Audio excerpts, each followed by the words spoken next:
Mamie Bonbon de Florent Lucéa. Chapitre 1.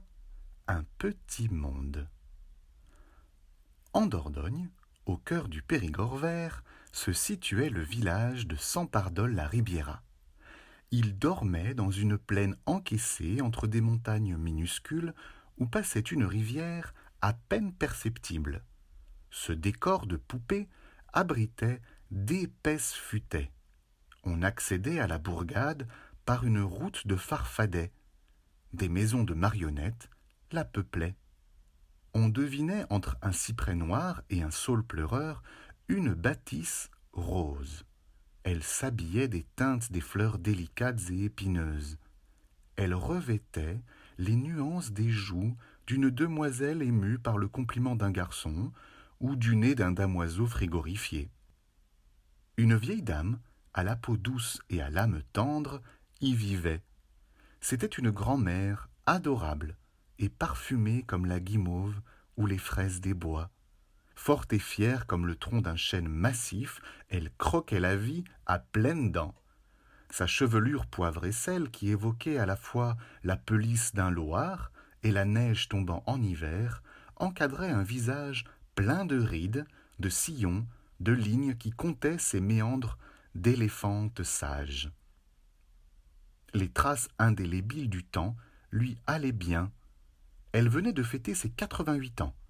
Elle avait mené une existence tranquille dans son village, minuscule partie d'un monde bien plus vaste.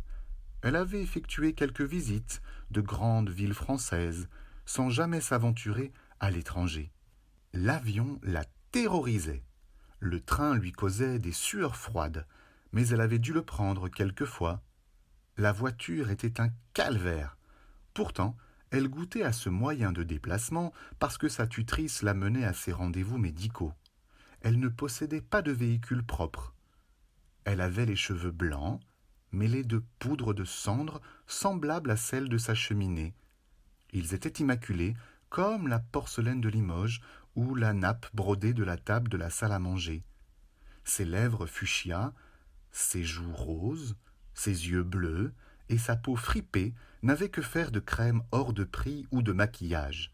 Elle laissait cela aux actrices ou aux mannequins. Elle restait naturelle. Ses mains, bien que marquées par l'existence, avaient la douceur de la soie. Elle se parfumait d'eau de Cologne et utilisait du savon de Marseille.